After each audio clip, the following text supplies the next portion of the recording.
Boss Pal Horror Stories.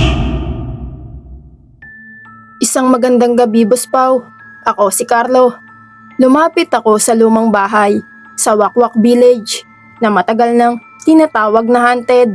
Sa unang hakbang ko sa gate, ramdam ko na ang malamig na presensya na sumusunod sa bawat galaw ko. Parang may anino sa bawat sulok. Nakatingin, sumusulyap sa akin kapag hindi ko tinitignan. Pumasok ako, Boss Pau, sa sirang pinto sa gilid. Agad kong naamoy ang halo ng lumang kahoy, alikabok at kakaibang sunog na amoy. Ang sahig ay nag-ungol sa bawat hakbang ko.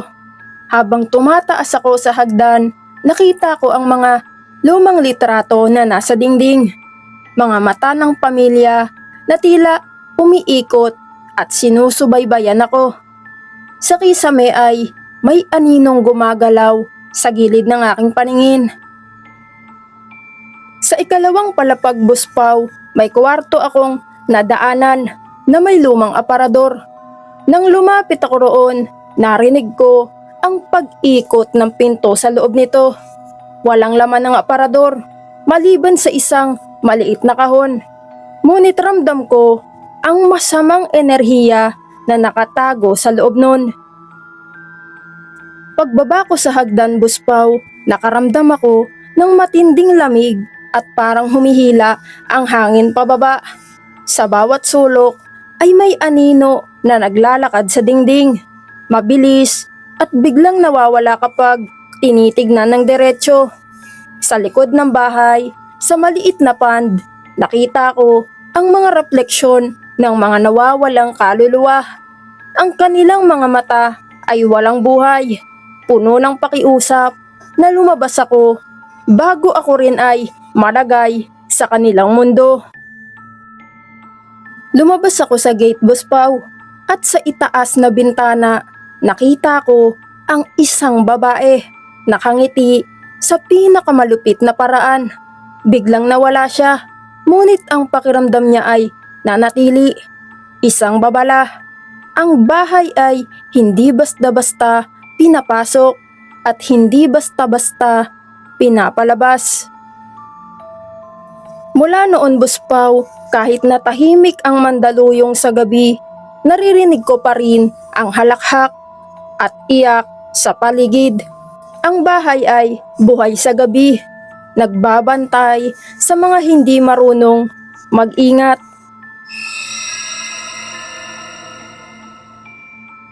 Isang magandang gabi, Boss Pau. Ako si Rafael. Lumaki ako sa Quezon City at matagal ko nang naririnig ang mga kwento tungkol sa Balete Drive houses. Pero hindi ko inakala na darating ang gabing mararamdaman ko ang totoong kababalagan. Habang naglalakad ako, Boss Pau, sa gitna ng daan, biglang bumaba ang temperatura at naramdaman ko ang malamig na hangin na dumarampi sa balat ko na parang may humahawak sa akin. Ang mga balete sa gilid ay gumagalaw sa dilim, para bang may mga kamay na sumusunod sa bawat galaw ko. Sa isang lumang bahay, Boss Pau, malapit sa dulo ng kalsada, nakita ko ang mga anino ng bagay na gumagalaw sa loob. Parang may naglalakad, ngunit walang muka at walang tunog. Isang kotse, Boss Pau, ang nakatigil sa gilid ng daan. Ang ilaw ay nakabukas, makina ay umaandar, pero walang driver, Boss Pau. Lumapit ako at bigla itong nawala, kasama ang liwanag. Ang pakiramdam ko ay hindi ito ilusyon. Ramdam ko ang presensya ng ibang mundo sa paligid. Sa gitna ng Balete Drive, may isang bahay na may matataas na bakod. Nakita ko, Boss Pau, ang matandang babae sa loob. Walang muka ang muka niya. Nakatayo at nakamasid sa akin. Tumigil siya sa paggalaw nang tinignan ko. At nang lumingon ako ay wala na siya. Ang bawat hakbang ko ay may kasamang yapak at bulong na hindi ko matukoy. kung saan nanggagaling.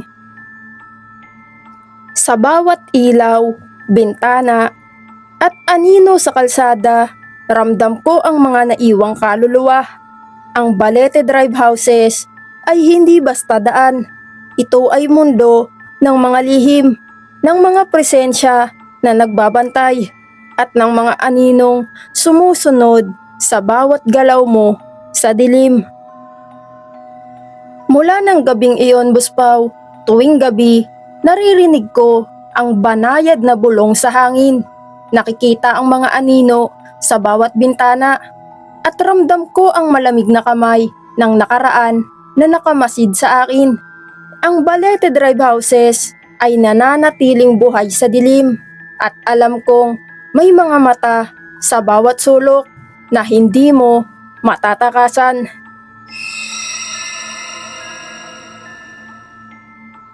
Isang magandang gabi, Boss Pau. Ako si Justin. Isang gabi ay naglakad ako papunta sa lumang ghost house sa gilid ng MacArthur Highway, Barangay San Roque, Tarlac City. Pagpasok ko sa gate, agad kong naramdaman ang bigat ng hangin at malamig na simoy na tila sumasalubong sa bawat takbang ko. Tahimik ang paligid, Boss Pau, ngunit parang may nakatingin sa akin sa dilim. Pumasok ako sa bahay. Sa loob ay ang liwanag mula sa bintana ay halos hindi umaabot sa sahig. Sa bawat hakbang sa kahoy na palapag, naririnig ko ang maliliit na pag-ikot, parang may sumusunod sa akin. Ang mga portrait ng pamilya sa pader ay tila nagbubukas ng mga mata sa dilim. Umakyat ako, Boss Pau, sa ikalawang palapag. Nang makarating ako sa silid, may malamig na simoy na dumaan at ang mga kurtina ay gumalaw kahit walang hangin. Bigla ay naramdaman ko ang presensya sa aking likuran. Lumingon ako, Boss Pau, pero wala naman. Ngunit ramdam ko ang panonood sa bawat galaw ko. Lumapit ako sa bintana at nakita sa labas ang anino ng isang matangkad na nilalang na sumusunod sa akin sa gilid ng bahay. Bumalik ako sa loob, Boss Pau, at biglang bumukas at sumara ang pintuan sa harapan ko mismo, sabay sa tunog ng sahig sa ibaba. Hindi ko maintindihan, pero alam kong may buhay ang bahay na ito. Nagpatuloy ako sa pag-ikot, Boss Pau. Sa basement, naramdaman ko ang mas matinding lamig at amoy ng nabubulok. May nakita akong mabilis na anino na dumulas sa sulok. Tumibok ng mabilis ang puso ko. At sa sandaling iyon, alam ko, Boss Pau, na may hindi makataong presensya sa paligid. Bumalik ako sa itaas, Boss Pau, at bago lumabas, naramdaman ko ang malamig na hangin na humahampas sa katawan ko. Parang may sumusunod sa bawat takbang ko. Paglabas ko sa gate, may narinig akong malakas na pintig sa pinto sa likuran ko. Parang sinasabi ng bahay, hindi ka pa tapos. Mula noon, Boss Pau, alam kong ang ghost house ng Tarlac ay hindi basta abandonadong bahay. May buhay ito, may nakamasid, at may presensya na hindi mo basta mapapalampas. Tuwing gabi, sa bawat simoy ng hangin mula sa hilaga ng Tarlac City, naririnig ko pa rin ang mga yabag at bulong na nag-aabang sa akin, naghihintay sa susunod na papasok. Mga ka-horror, ay maraming salamat po sa mga nakasubscribe na sa ating channel. At sa mga hindi pa nakasubscribe ay subscribe ka na, ka-horror. Maraming salamat.